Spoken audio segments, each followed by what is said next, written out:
Here's the cover. The Freel of Streel by Ian Craft. Those that use words like a game are sometimes at liberty to take those words and use them in ways that do not satisfy any true goal other than the entertainment of those that use them. The quintessential truth of Streel is that the heart that thinks too much talks in circles, and therefore thinks in circles as well, which always brings it back to the point that it is, in its essence, a heart that thinks far, far, far too much, but simply can't relinquish, because a circle is a splendid thing to be relished and cherished and covered in relish, so that it can be thought of far too much. Chapter 1. I was looking for a truth about life, but it seemed that I was, as a product of being me, the outside. I had never heard of the town of Farland, and was headed there solely in the hopes of finding new business. Times were hard, and so was the sky above me as I rolled onto the first dusty street, and as I looked around at the wooden cabin homes, I felt a strange, eerie bleakness in my heart, as if the world was about to swell up from beneath me and inhale everything, or perhaps just me, or something that pertained to me. There was nary a single person out on the streets of the town, and occasional winds were kicking up dust in the place of people. The sky continued to weigh down, and I felt it strange that in spite of its savage glow, there was no rain, only a sense of weight, and of time being consumed by something that was far deeper and more painful than I yet knew. And so there I sat, on horseback, watching a town that was locked in a moment consumed by some unknown emotion, a moment from which it could not escape. Sitting there, I began to speak with Cervantes, saying, "Well, what do you think, boy? Should we go in?" I looked into his big brown eyes that gave off a glow of intelligence and understanding, and as his mane rustled with the movements of his long head, I felt his resistance and was once more uneasy, but pushing on, I gave him a kick and we moved into Farland. I'd come to sell defense against an outside force that I had but one way of knowing about. I was a con man. I would sell weapons of defense to towns, wait for my supply truck to come, and then, when I saw the horse-drawn truck, I would flee to it and escape as the driver would send the horses into a full-blown sprint. I had done this over and over for years, and made more than a living doing it.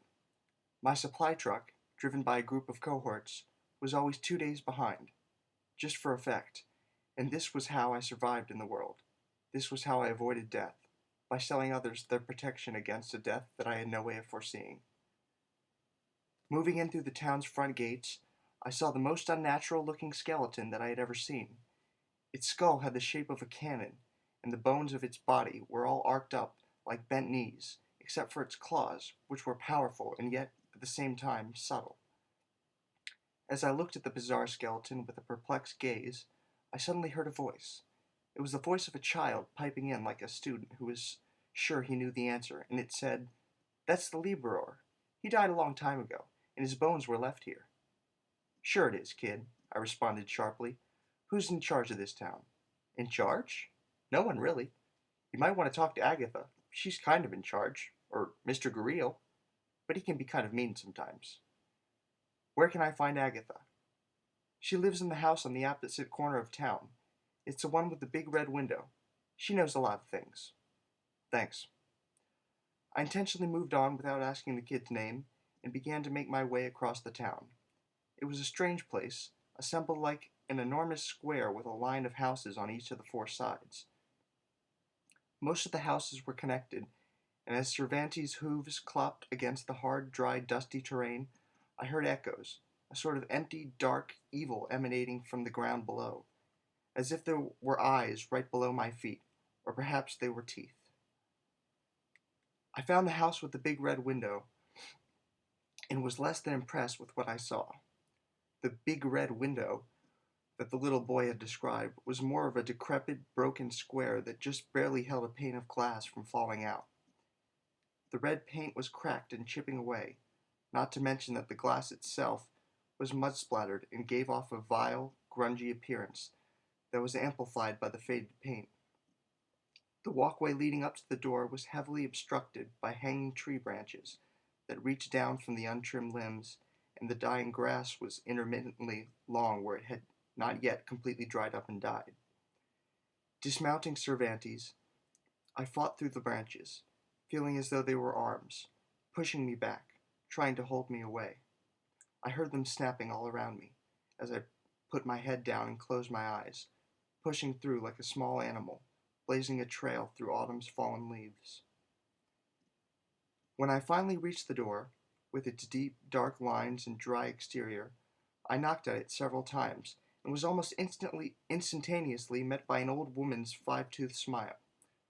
Her white hair was wild and unkempt, with the appearance that she had been pouring oil on it right before I knocked, and her eyes were peculiarly different. One was small, about the size of a marble, and the other was enormous, as if amplified by a magnifying glass. Yes, yes, I've been expecting you, she began, with exuberance in her old, warbled voice. You don't know how long this town has been waiting to see you. What? I began in rebuttal. What do you mean? I came here to sell weapons, to sell protection.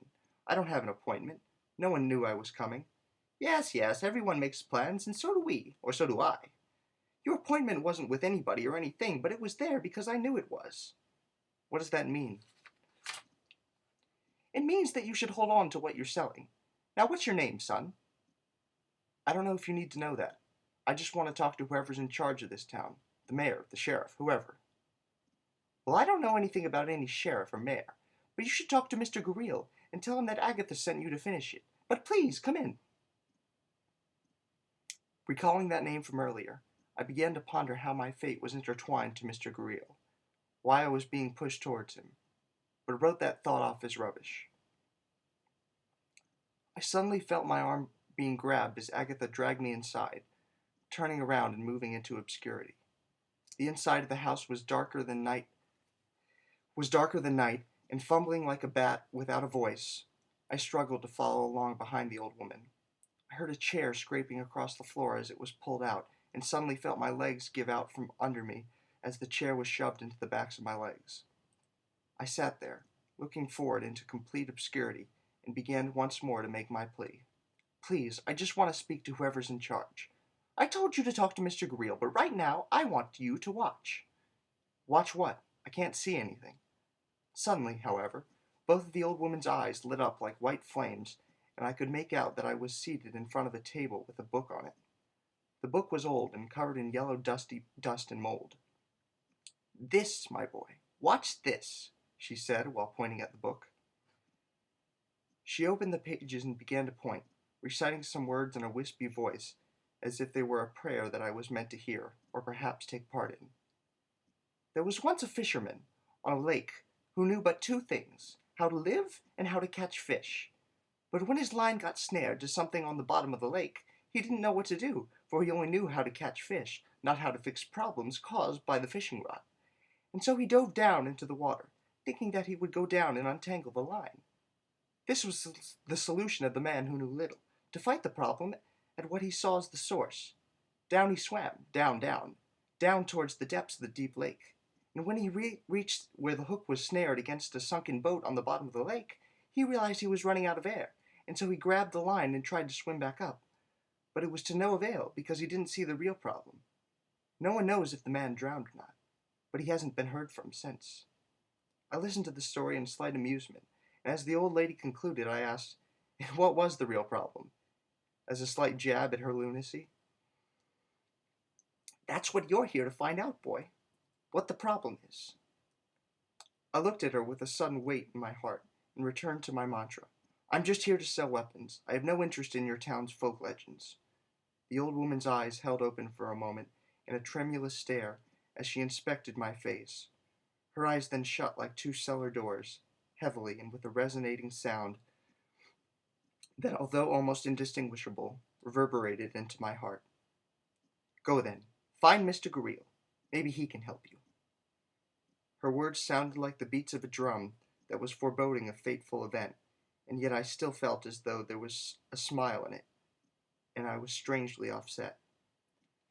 I fumbled through the small dwelling and eventually made my way out, slipping through the doorway and looking back at the dank house one more time as I went.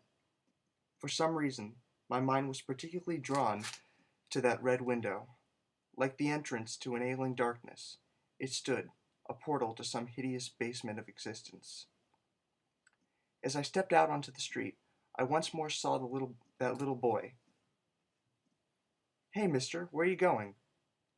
"To see Mr. Greel," I responded, strangely interested by the boy's seeming role in my stay here.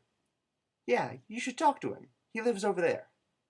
The boy pointed at an eerily regal house that appeared as though there was a mixture of smoke and shadow swimming in its painted walls.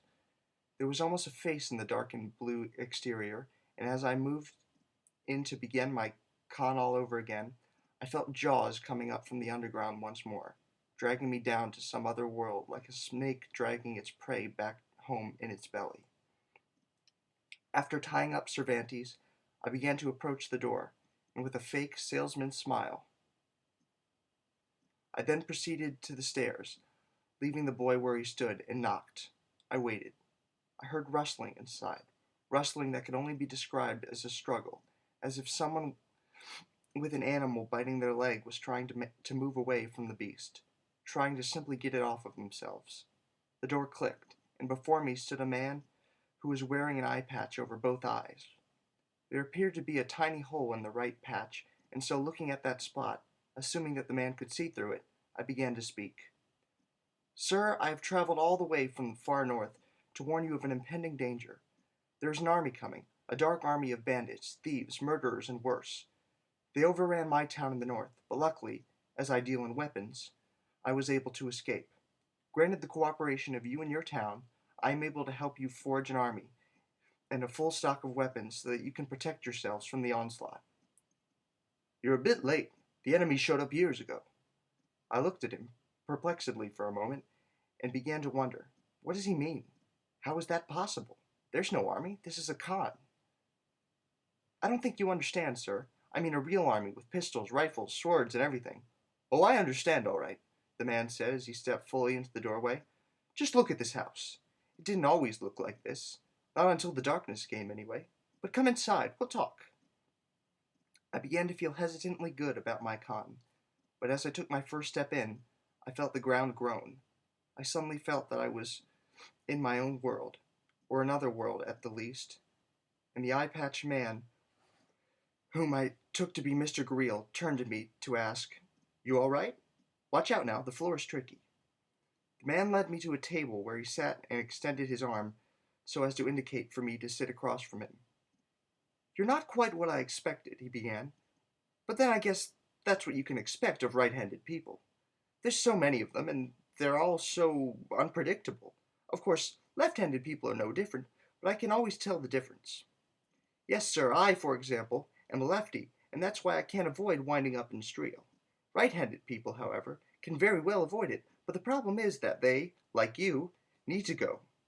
Of course, this has nothing to do with being right-handed or left-handed, but rather has more to do with being something in your case, handed something, and in your case, that something is a mission, or a task, whichever you'd like to call it." I sat and stared in absolute befuddlement at the strange person sitting across from me, and took up my spiel once more to try to divert him from whatever he was talking about. "I came here to sell you weapons, to defend yourselves from the army of the north. I thought you and your town would be interested in saving yourselves." "Oh, there's nothing to save yet. You have to understand that the Freel rules Streel, and therefore our town is as good as dead unless someone saves us from what's at the back of the wine cellar."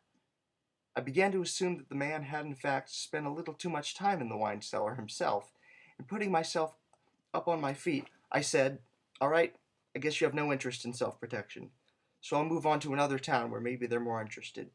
"Oh no, don't go. We're very interested. As the ordained leader of this town, I am very interested in protecting my citizens. Now let's talk price." The man's sudden change in consciousness and tone struck me as odd, but sitting down, I began to deal in price for weapons, horses, and other equipment that didn't really exist. We talked for hours about what could happen if the army of the north descended upon the town, what they would need, and how they would survive. It seemed as though the man wanted me to keep talking as he continued to ask questions that deserved long-winded answers, but were more or less irrelevant to my swindle. After countless hours of discussion with the man, I looked out the window and saw that it was pitch black outside. Night had fully descended on the town. Well, would you look at that? It's nighttime. I hope you aren't going to head off into the dark. You're more than welcome to take up a place here free of charge. You can sleep here, in the basement. There's a room near the wine cellar down there. I looked at him cautiously, but realizing that the streets at night would be treacherous, especially with the foreboding sky, I agreed to stay the night. End of chapter 1.